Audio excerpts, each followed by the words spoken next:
Hello and welcome to Texans Talk Money. I'm Kyla, your host and a peer financial coach at Texan Smart.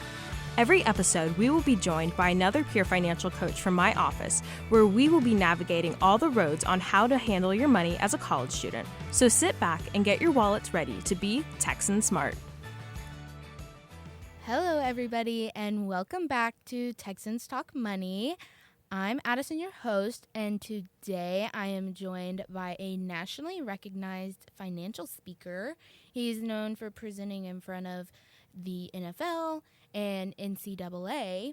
So we are joined by Eric Smith. Thank you so much for joining us today. Hey, Addison, I'm glad to be here. Thank you for having me. Today we are going to be diving in to the topic of how to handle financial setbacks with our very special guest, who, is kind of an expert in helping people out with that stuff. Probably more of an expert than we are. Because you've been doing this for quite a while, haven't you? I have. Wow. That's crazy. You've gone to the NFL, NCAA. To think that you've been in front of some people that I could never imagine ever meeting is kind of crazy. But we're just kind of going to dive right in. Okay. So what are some financial setbacks that I may kind of run into, some of those real life costs? Oh, my gosh. It could be a college student. It could be an adult. It could be anybody just living life and having unexpected things happen in our life, right? And as you saw me present earlier today, and one of the things that I always and consistently talk about in all of our programming, and I know y'all make this a priority here, is learning how to create a plan for money that has yet to come into my life. People call it a budget, right? And part of the very first step to making these situations less painful is coming up with a proactive plan. Yes.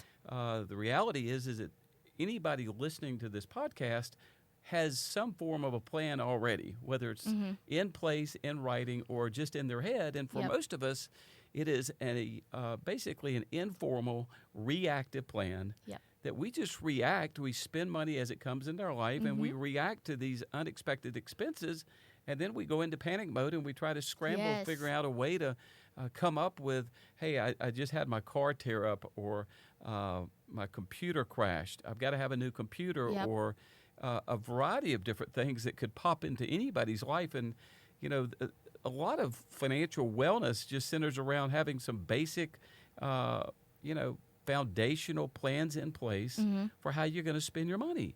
And the more you plan ahead of time, for example, if you're listening to this podcast and your life is going great and everything is like smooth glass, this is the time that we need to be thinking about, all right, how much money could I be putting aside? And I'm not talking about necessarily a ton of money, but just consistently. Yep. Right? And as we had on a slide today, small steps every day produce big results. Yes. And so it really is that simple, not to make light of it, but oftentimes when people don't have a plan, they don't realize the necessity or the importance of having one until something blows up in their life. And then they're scratching their head saying, hey, I've got to have a plan. Yep, and especially if everything's going smooth right now, you said that's the time to start saving, because that smooth living is not going to last forever, because eventually there's going to be something, your whole world can come crashing down, because let's say your computer crashes, but you also have this required course that you need to take to keep you on track. Well, now you're having to decide between what is more important, getting a brand new computer or signing up for that required course that's going to keep you on track to graduate on time, when there are plenty of resources I know here at Tarleton that, you can access any kind of device really easily. We have the library that's full of them. They even have where you can rent out a computer to borrow while yours is getting fixed, or you're saving up the money to get a new one, instead of putting yourself off track of graduating on time. So you have to really analyze your priorities on top of that. Yeah, but and it's easy to say that, but if you come from a household where your parents did not teach that or did not model it, it just doesn't happen automatically. Yep. Right? You've got to be intentional And for those that came from a background like I did, where I didn't have anybody to sit down and say, hey, this is how you create a plan for next month, how that you should be spending your money.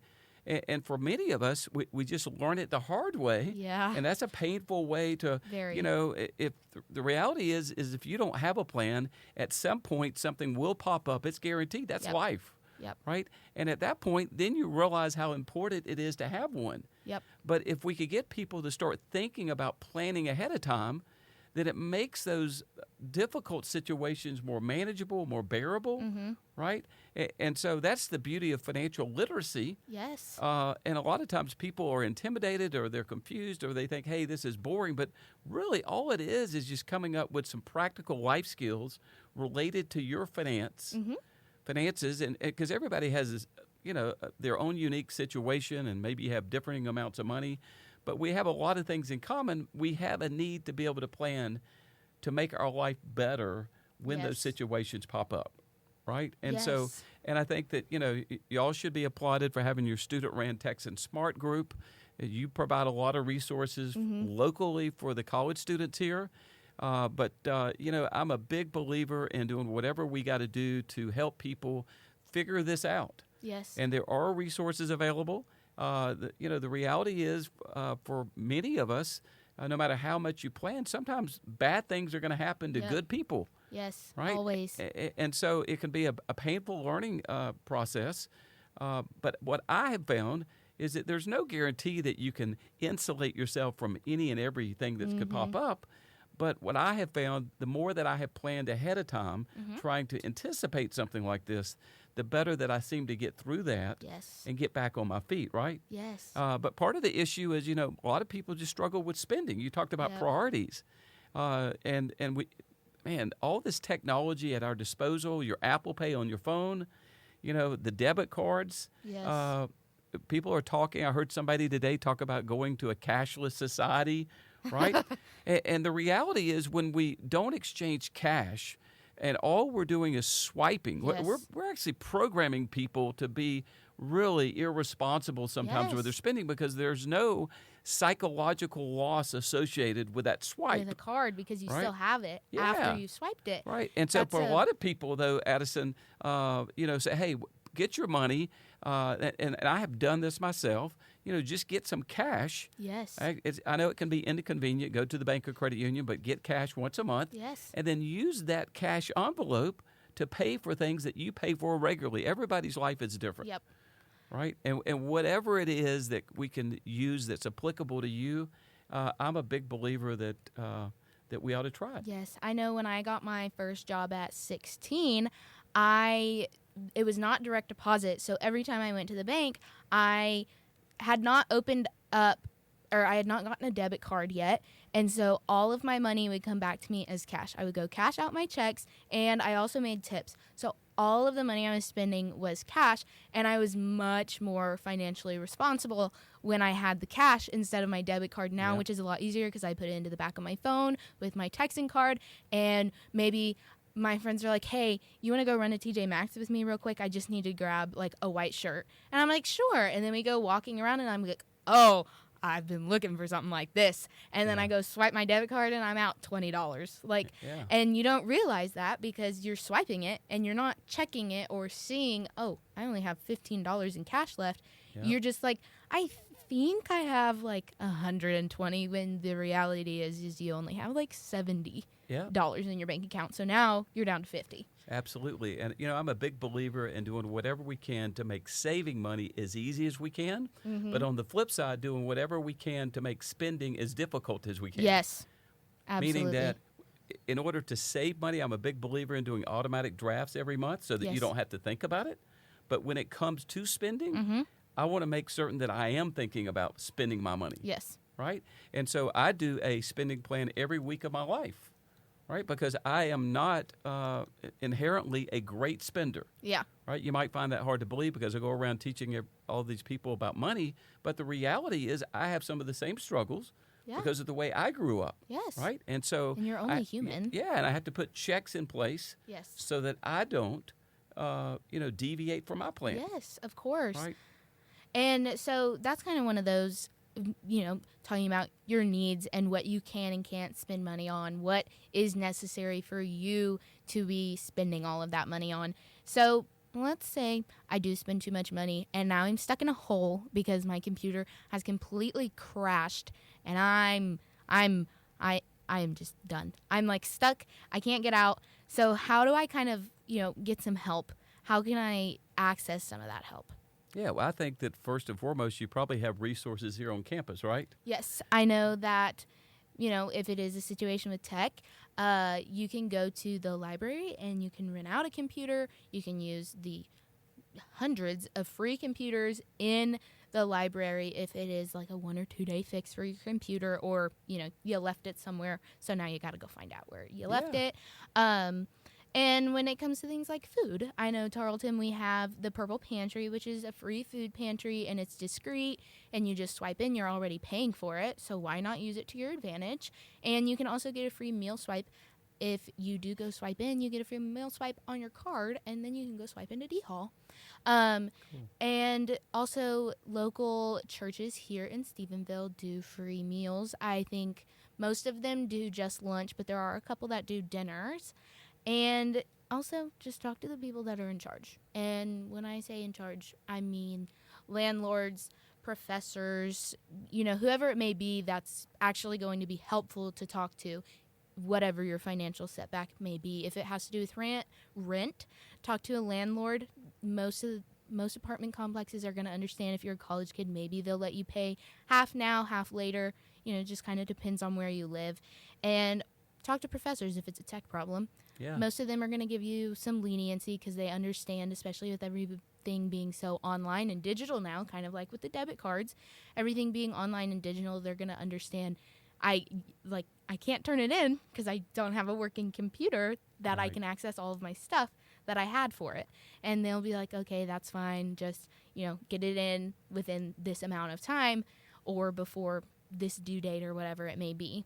And so that's just kind of, that's one thing that's going to ease your mind when you do get put in a hole of financial loss.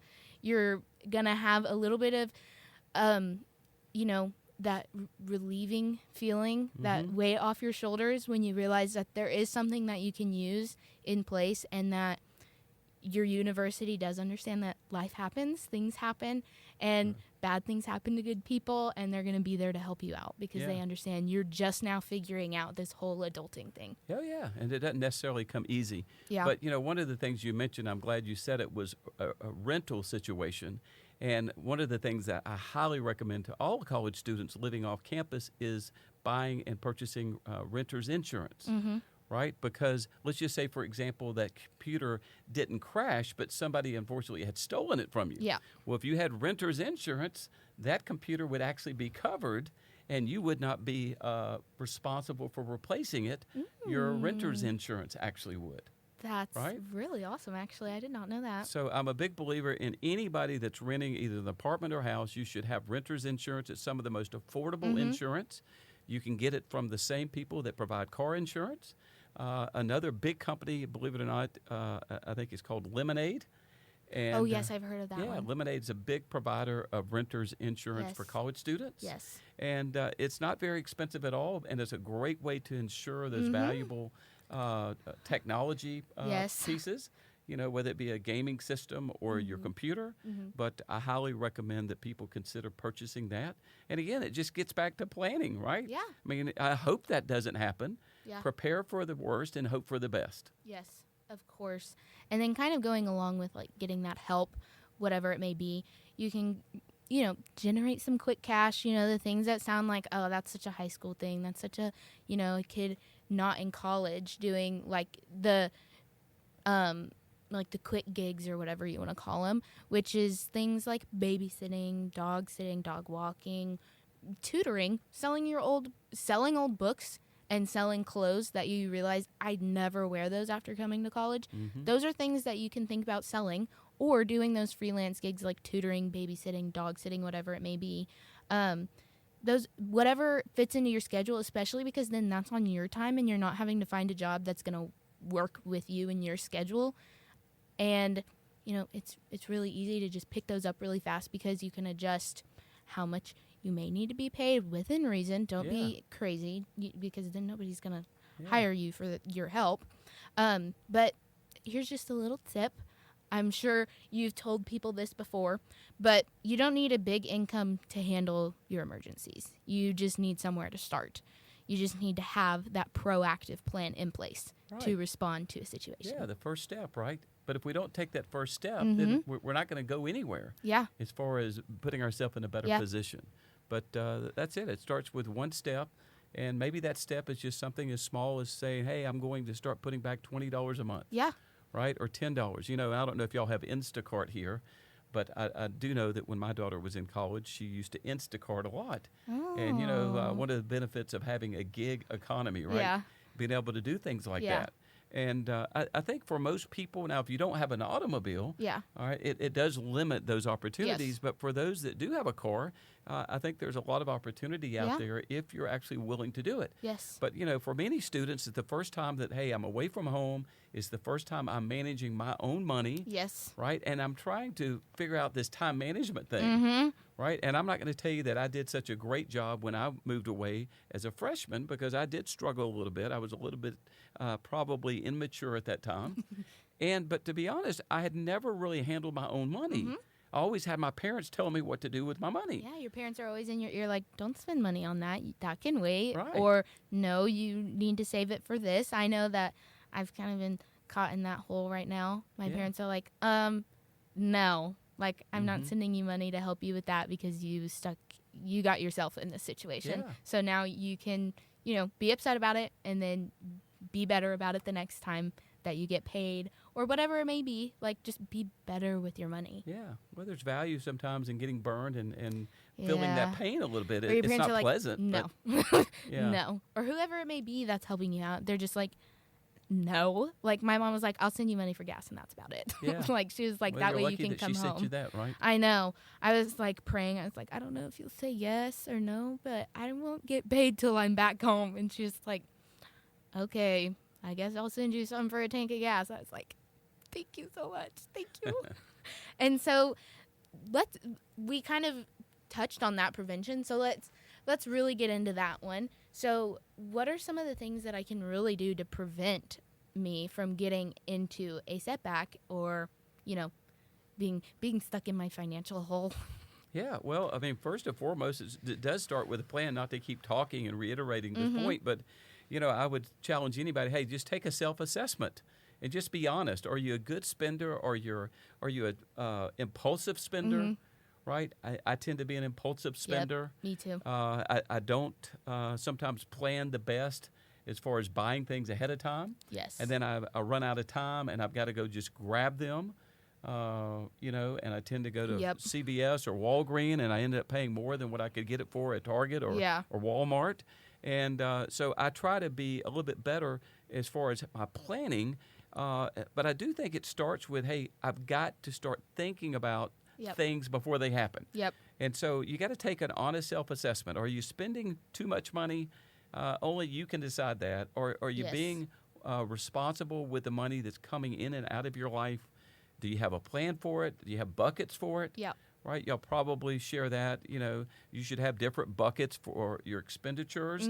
But there also should be a bucket for saving, maybe investing. Yes. Right? And but the reality is it doesn't have to be big money. Yeah. I mean, we could be talking $5 and $10 increments here. Exactly. That's how you start an emergency fund. Just start with a little bit because let's say you're doing that every 2 weeks or once a week. You're like, okay, every Sunday night, I'm going to move $5 or $10 into an emergency fund. Within a month, you've got at least $40 to $50 within there. Yeah, well, you talked about apps earlier, and one of the apps that I like suggesting is something called Acorns, which is an investing and saving app, right? And so it's very similar to Robinhood or Stash. I like it different for different reasons because with Robinhood or Stash, you actually have to understand a little bit more about investment options, and you have to know what to pick. But with Acorns, you don't. But the reason that I like the Acorns, as we're talking about coming up with side money, is that Acorns gives away millions of dollars a year, every week, if people use other people's referral codes to try it, right? And one of the things that I do when I meet, because I grew up in a single-parent household, my mother raised 3 kids. When I run into single parents that are struggling financially, I try to do what I can to help them. And one of the things I always encourage is ask them to download Acorns. Yes. And then I always ask them to give me their share code. And as I travel around the country speaking, I utilize their share code. And my goal is to raise $4,000 or $5,000 for each of these people, right? And then I move on to the next person that I run into. But there are apps like that, right? We talked about this today, apps like Ibotta and Fetch, right, that you can actually use to scan receipts. Yeah. And here's a little secret. They don't even have to be your receipts, Really? right? You can scan other people's receipts. There's things like Retail Me Not, Rakuten, right? Yes. There's a lot of things out there that if you don't understand what these things are, you might be spending money on a regular basis, right? Well, if you consider downloading some of these things, I know that y'all refer people to, and what I recommend, you actually might be able to create some free cash into your life by really doing nothing more, not even changing your behavior, just taking advantage of some of these free apps that are out there, right? And one of the things that I like for those that have automobile buying gas, as you heard today, I like this Upside Gas app, right? Every time you buy a gallon of gas, you get money put back in your pocket. I'm going to have to try that one. I mean, and so there's a variety of things out there.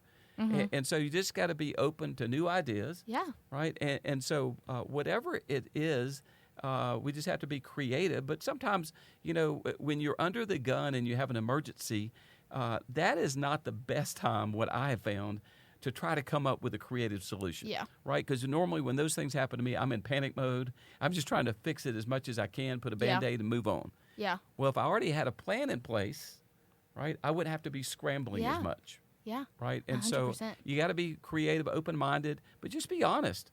If you're not a good cash flow manager, if you need some help, reach out to help. If you're on this campus, you should be reaching out to the student-led Texan Smart financial literacy group, right? Especially because we will probably be a lot more understanding than if you went to a bank and talked to an expert that, is maybe dealing with adults who are, working big-time jobs.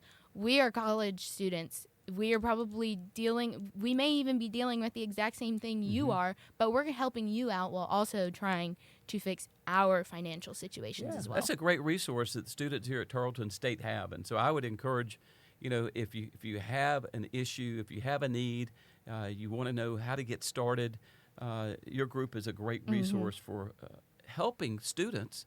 But anybody else that's in the area that needs help, I'm sure you would make those resources available, right? Yes.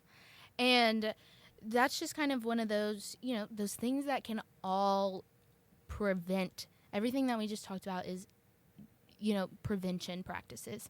Anything that may seem like that's not going to do much, $5 to $10, like every week, that's not going to do much until when you've gotten into that routine of sitting down one night a week and putting that 5 to 10 away in 2 months. When you go and look at it because you haven't been paying attention to it and you have maybe $100, you're like, whoa, this is really good. And you're like, but I'm not going to touch that because if I've gotten this far in 2 months, how far can I be in 10 more months? At the end of the year, like how far am I actually going to be with all of this? So you have to think about the long-term aspects. We talk about long-term aspects a lot. Don't think about the short-term stuff because short-term, when it comes to your money, is not beneficial. Like you have to think long-term for it to really, make an impact on your finances. Right. But, that's not so easy when you're living, week to week and you're living off of pennies, right? I mean, it's easy to say that. But, I would say, first of all, don't let pride get in the way. If you need help, reach out for the help, right? One of the exercises that, and I'm sure y'all bring this up as well when you meet with people, but I always ask people to write down their spending for 2 weeks. Yep, that's what we do. And look and see how much you actually could have spent or saved, right? Maybe reduce the spending. I mean, we all waste a certain amount of money. Yeah. When I do this for my own spending, I'm kind of blown away. I'm ashamed sometimes of how much impulsive spending I actually do. Yeah. Right? Because I use one credit card. I use American Express, so I get the mileage and also for safety reasons. Yeah. Well, to be honest with you, I tend to swipe that card probably more times than I should. Yeah. Right? And so it's always helpful when I get that statement to actually review all those transactions, one, to make certain that they're accurate, but also there's another benefit. It helps me to have some accountability with myself. Yeah. It's like, did I really need to be spending that? Yeah. Right? And so you got to be honest with yourself on that. If you're willing to change and you need help, I think the message I'd like to share is, hey, there's resources available. You guys, your group is wonderful. You're willing to help anybody. No judgment, right? Yes. Judgment-free zone. But it doesn't take monumental changes to have monumental impact. Exactly. Right? That is that mindset shift right there. Yeah, and that's what it's all about, right? Yeah. Every dollar counts. The sooner we get started, the better we are. And a lot of times people, just like you said, they tend to minimize the fact that, hey, I only have $5 or $10. What is that going to do? Yeah. Well, if we become intentional with it, that could be a start to a whole lot of money, right? Yeah. And so, again, it's just about how do we start thinking about our money management? What can we do to get better, get resources that are available, reach out for that, Yes. right? Yes. And no shame. The reality is most people struggle with money. Yes.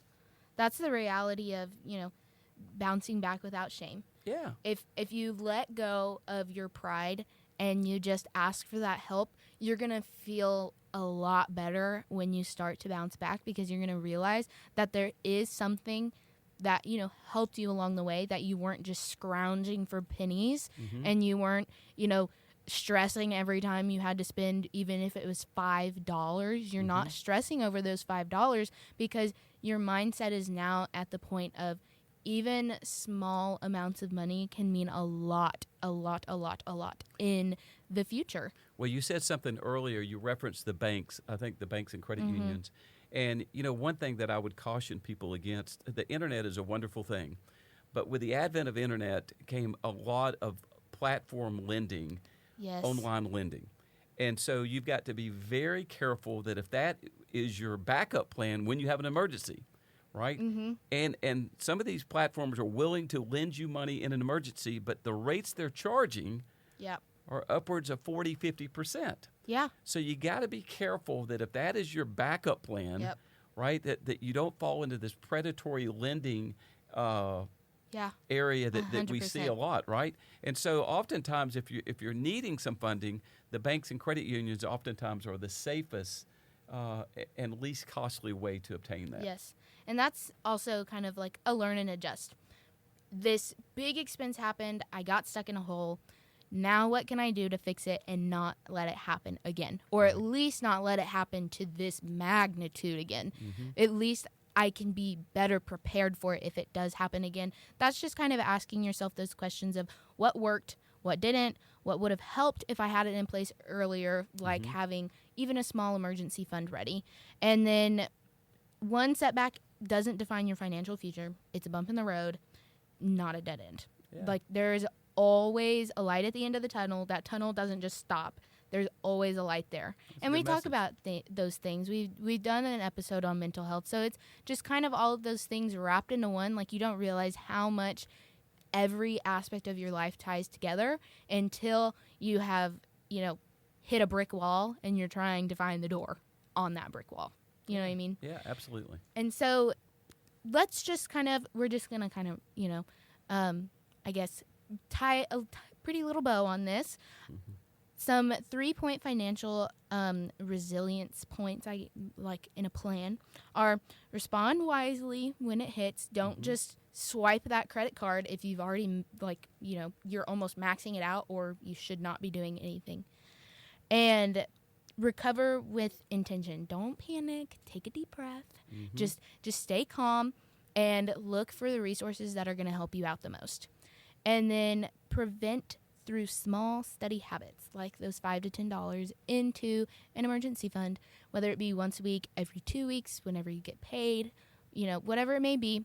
Start small because it adds up to be a lot, or you can then build off of that and realize, okay, I can put more aside, and then you're putting even more in, and you're building even more. Yeah, I think those are all great advice, wise 3 steps to improving your financial condition. Yes. Yeah, I love it. And then we're just going to this is something new I want to start. So a little challenge of the week is think of one unexpected expense that you've faced in the past year, like you're needing car repairs, school fees.